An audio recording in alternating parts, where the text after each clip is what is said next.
What's up, everyone? Silence Student here. I know this video has kind of been long overdue, but I ran into some technical difficulties. So let's go ahead and design our turbo K-can. Okay. Now, here's the tube. Originally, I got a tube from SPC. Okay. And I ordered their shortest 16250D tube, and I'll go into that a little more in a second here, why I chose that. But the shortest tube they had came in 5.5 inches, and I could have went a custom route or chopped the tube or whatnot, but I figured, that takes a lot of time, and I want to get this video done. Plus, I can make up the difference, right? I mean, I can choose a mount that occupies some space in the tube that's opposite of how the turbo does it. My end cap choice might be rimless, and I can set it back a little bit further in. I could make up that difference if I needed to. It was my thought process at the time, okay? Now, as far as the OD size I chose, okay? Now, I don't know if you guys remember, but the OD of the turbo is like 1.56, okay? But it is a welded core, so it doesn't have a tube. Instead, the baffles are all stacked. Let's pretend, we had a bunch of baffles, and they would slip over each other and stuff, and they were all stacked, and then it's welded, and that makes the tube. Because of that, the inner diameter, okay, the outer diameter is 1.56. The inner diameter, okay, the usable volume will be bigger than you would normally get for a tube of the exact same size. So I didn't want to use a 1.50D Form 1 tube. My second goal here is to make sure to use off-the-shelf parts so you all can replicate this as well, if you want to. So, a 16250D tube, while being larger in diameter than the turbo by a little bit, by 1/10 of an inch, will give us volume inside very similar to the turbo. So we can assume the turbo, we don't know the exact figure, but we can assume it probably has cone walls, since it has to hold in all the pressure, unlike a normal cone would. Somewhere probably in the nature of 50 to 70 thousandth of an inch on each side. So let's just split the difference and call it 60. We multiply that by 2, so 60 and 60. That's 120, right? So we pull 120 off of 1.56. That's, you do the math. That's 1.4 something. I'm terrible at doing math in my head on the fly when I'm on the camera. I get all ruffled and I lose my words and stuff. But anyway, so this is going to closely match it because we have 1.495 for cones, which has a 1.502 bore. So we're actually a little bit bigger by about 50th of an inch, probably, roughly, somewhere in that kind of nature. But that's not too much, okay? And I'd rather be on the side of a little bit bigger than a little bit smaller. So that is why I chose this tube size, all right? Especially since the can is so short, the extra volume will help. So that said, I got that 5.5 inch tube. I did the video where we all broke down and figured out what the turbo, entails for spacing and such. We'll look at that again in a second, just to recap. And I got out my famous graph paper that you guys know I love here. And I set it down. And, this is just some image that's on here. Don't mind the image. But anyway, I set it down, and I had it there. And I started talking on the camera. And I started drawing and figuring out. And then it dawned on me that it looked really long. And then I looked and I'm like, man, these are 1 inch boxes. That's a lot of boxes that are in front of me. SPC, even though I ordered a 5.5 inch tube, sent me a 6.5. So man, was I bummed. I could try to send it back, exchange it, do all that nonsense. But then I was right back to where we were, right? Where we ended up with a tube that's a lot longer, and I was having to try to do a bunch of weird things with it. to try to make it work. So my hand was kind of forced. I might as well shorten this thing down. So that's what I've done. I've got it shortened, all right? And I still kept it a little bit longer, but we've got a 5-inch tube basically now. That's what I shortened it down to. So where the turbo was 4.75 without the mount or anything, this tube is now 5 inches. That also meant that instead of using, like, I was going to be using the SPC Plan B mount, their cherry bomb adapter, which then would have occupied a bunch of space in the tube, I now said, well, you know, if I've got the shorter tube now, right, I might as well try to closely mimic what the turbo does. The turbo is an ASR Bravo tube, right? So I might as well make this one an ASR Bravo tube. So I picked up an ASR adapter, okay? So now we will have our build even closer to what the real build is. And these ASR adapters from SPC, and I gotta tell you guys, if you don't know already, unfortunately, SPC is shutting down. So all their products that they make are no longer going to be available. So if there's something you need, I would go get it as soon as possible, assuming they still have it. Now that said, I have spoken to a whole bunch of different people, and, you know, hopefully someone else will pick up the slack, especially in the 1625 and 175 kind of arena, all right? There's already lots of support in 1.5, but I'd really like to see a lot more support in the 1625 stuff. 1625 is just a good size, but it's a little bit more difficult. So anyway, this ASR adapter, it does add just a touch of length, and we'll go over that when we're making our graph here. But here you have it. I did pick up, now of course because of the 1625 tube, and you can go watch, I have a 1625 tube video I did very recently. I talk all about like what's available and stuff. Now that SPC is going away, a lot of that stuff won't be available, but there's still some stuff currently from like Pure Performance Armory. I want to say, of course, Maverick runs 1625 stuff. I think Straight 6 Tactical has some stuff in 1625 as well. So there is some stuff still out there, and it's only going to increase again, I'm sure. But there aren't a ton of end caps and stuff, for example. So it kind of made sense to go with the one that's kind of the best. I believe Typhosi, if you guys are familiar with him on the forums, he also makes some 1625 end caps, I believe.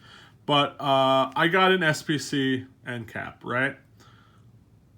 And, you know, the SPC end cap, while it doesn't really have a cone, it does have a bit of a very obtuse kind of shape in the inside.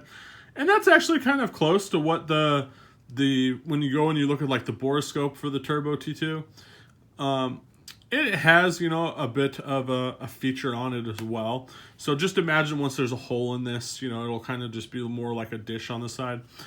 So if we need to too, we can cut the rim off this and I can make this a rimless cap. But, you know, more than likely, I'll probably just run it as it is. But we'll see. You never know. We'll see how it turns out in the end when I actually make it. But that is the build so far. Okay? So then, because I had this opportunity in this long gap where I had to wait for the tube to get chopped and threaded and all that stuff again, I kind of figured I'd take this as an opportunity. I was going to use a diff wall, because I mean, of course, we have to use a diff wall. It's a turbo from, well, not of the style that like you guys have been seeing from like when Pure Performance Armory made some, and just kind of the common like YHM turbo looking diff wall. Now, I guess I probably should do that because I mean that's kind of would be more in line with staying true to the turbo. However, Shrimp Gang has got their diff walls now out, and a lot of you guys are using them now. And I figured, you know what a perfect opportunity to use their diff wall.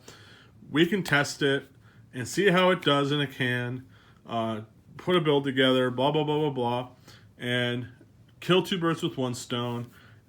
Not to mention the fact that It comes in M300, which is basically a fancy way of saying C300. And C300 maraging steel is pretty darn tough. So, you know, it hopefully will be even a little bit tougher than like the 17.4 we would have used. We'll see, right? So that's what I did.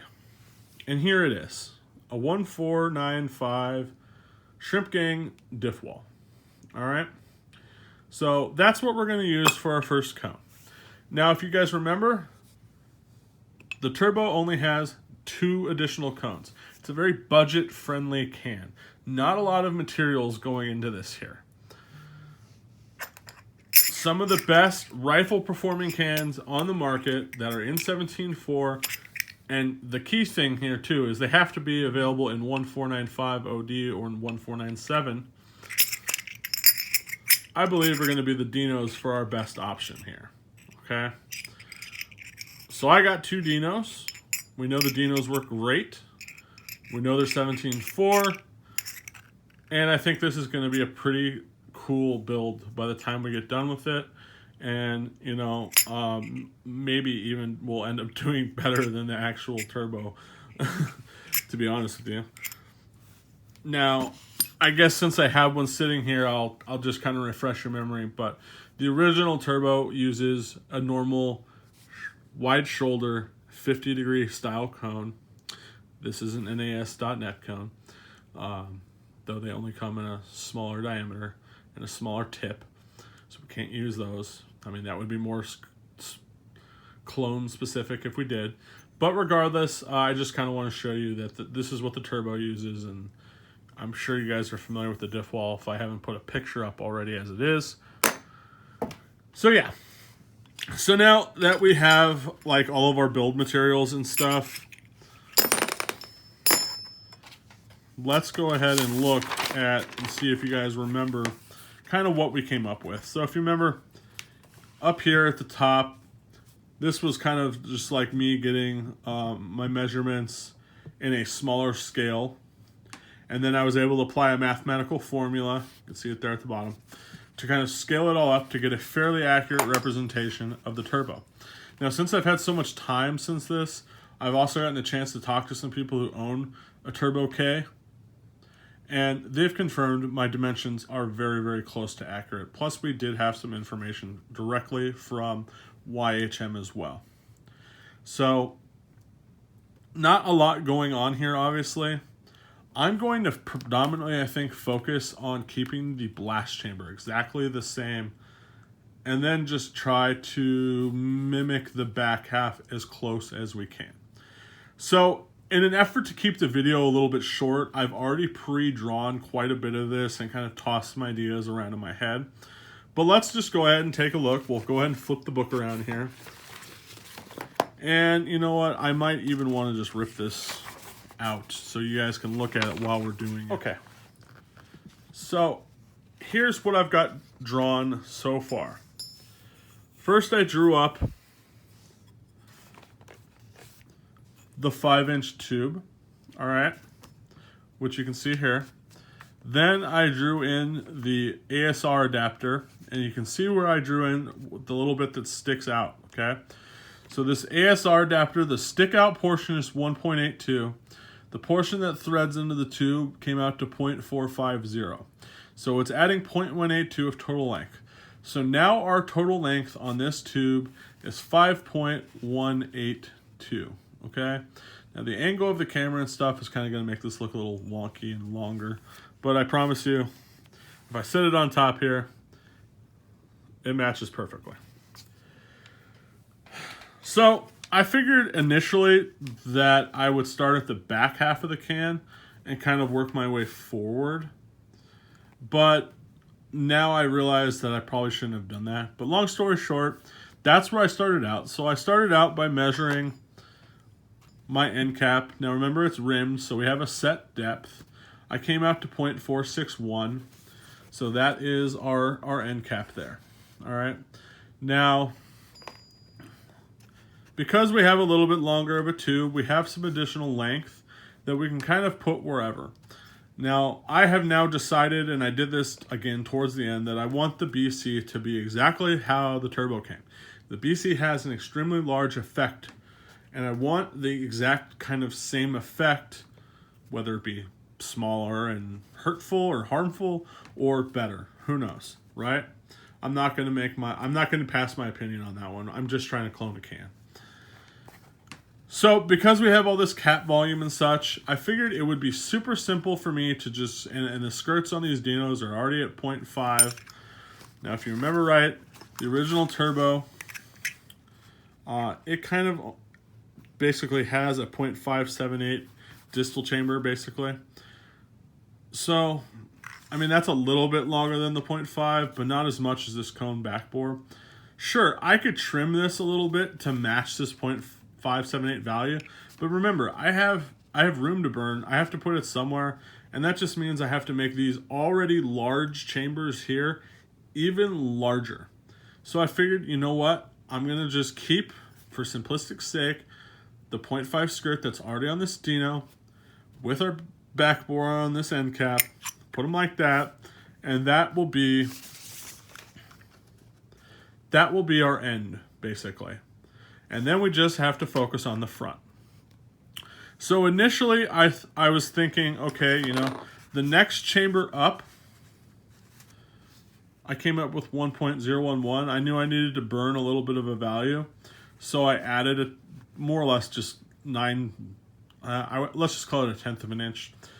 And I went with 1.10, and then I was going to kind of just play with where I needed here.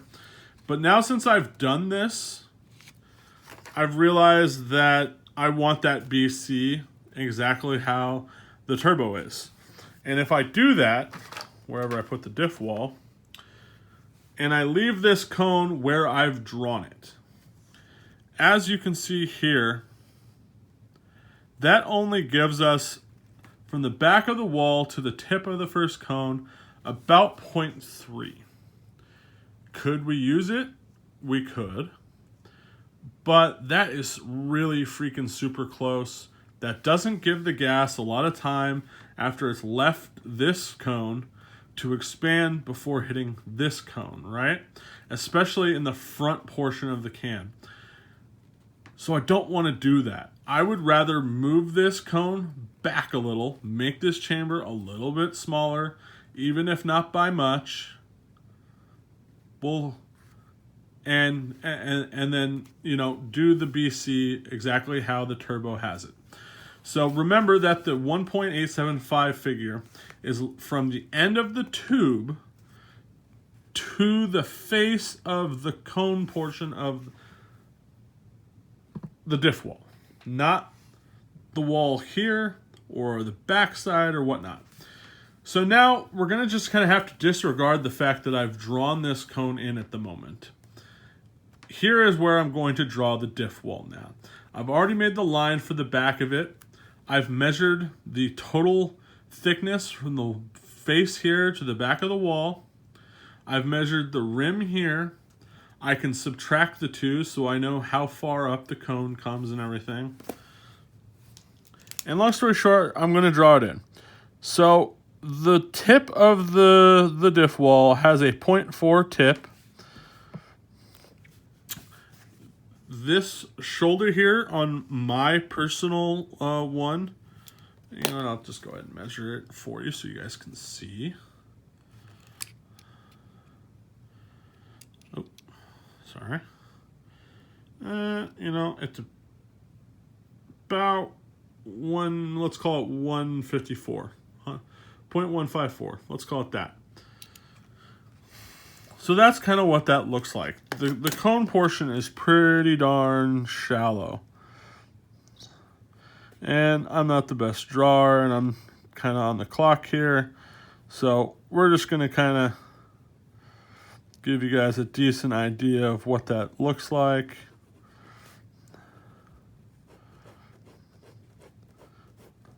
Not a ton of cone height sticking out.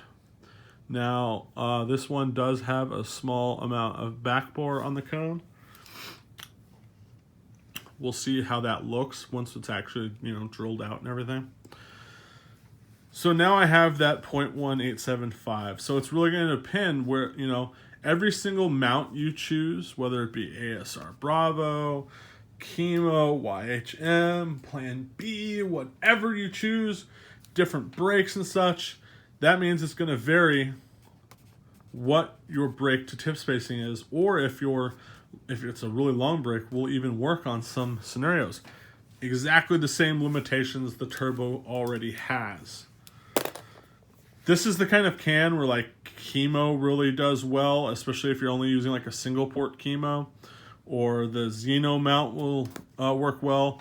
Why do I say that? Because it moves the brake, most of the brake portion, outside the tube. Okay, so then imagine like a single port would probably come about like right here, still giving you nice and lots of space. Where something like the original Cherry Bomb, for example, it will still give you some pretty good distance, right? I mean, the brake will probably come out to about like right here. But that's mainly because the original Cherry Bomb is very short. I have one here somewhere.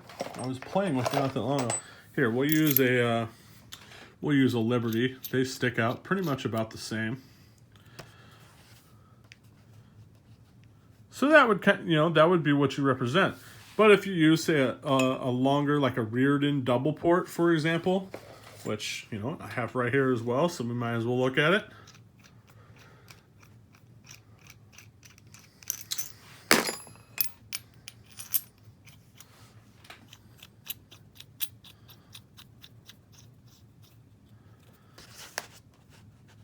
See how now the tip is extremely close, right?